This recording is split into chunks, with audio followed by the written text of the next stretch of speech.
Hello guys, আসসালামু আলাইকুম। Welcome to my channel. Guys, আজকে আপনাদের সঙ্গে আমি শেয়ার করব বড়াই কিভাবে আচার বানাই। তো দেখুন, আমরা শুকনো মরিচ জিরা ভেজে নিয়েছি, বড়াইগুলো শুকিয়ে নিয়েছি, আবার গুড়গুলো রেডি করেছি। তো বড়াইগুলো আমরা দেখে নিয়েছি ভালোভাবে, শুকনো মরিচটা গুঁড়ো করে নিয়েছি, আবার জিরাটাও গুঁড়ো করে নিব মিক্সার ব্লেন্ডারে। তো দেখুন, আমরা একটা কড়াইয়ে একটু পানি দিয়েছি, পানিগুলো একটু বলক উঠবে, সেখানে আমরা গুড়গুলো দিয়ে দিব। ঠিক আছে, গুড়গুলো দেওয়ার পরে ভালো করে জাল করে নিব, যেহেতু আচার বানানো হবে। আচারে জাল না হলে, গুড়গুলো জাল না হলে আচারটা খারাপ হয়ে যাবে। তো যদি ভালোভাবে আচারটা রাখতে চান বেশি দিন, তাহলে গুড়টা ভালোভাবে জাল করে নেবেন।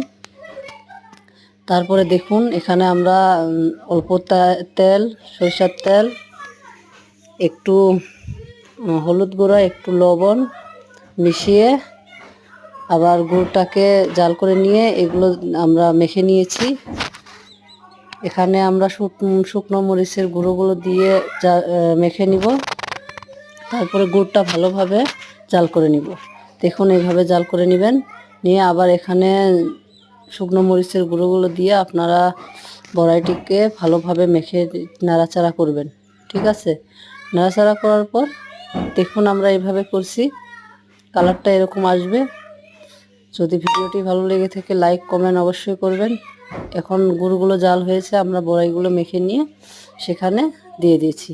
গ্যাসটা একটু লো ফ্লেমে রাখবেন, যাতে আপনার আচারগুলো আস্তে আস্তে ধীমে ধীমে ভালো হয়। তো দেখুন, এভাবে নেড়ে চেড়ে দিবেন। দেওয়ার পর কিন্তু আচারটার একটু কালার চেঞ্জ হবে। দেখুন, এভাবে কালারটা চেঞ্জ হবে।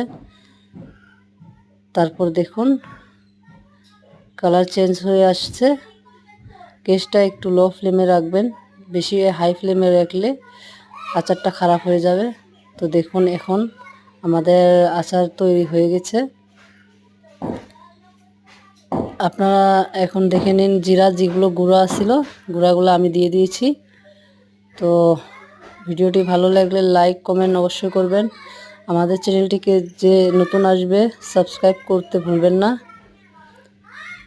আসসালামু আলাইকুম।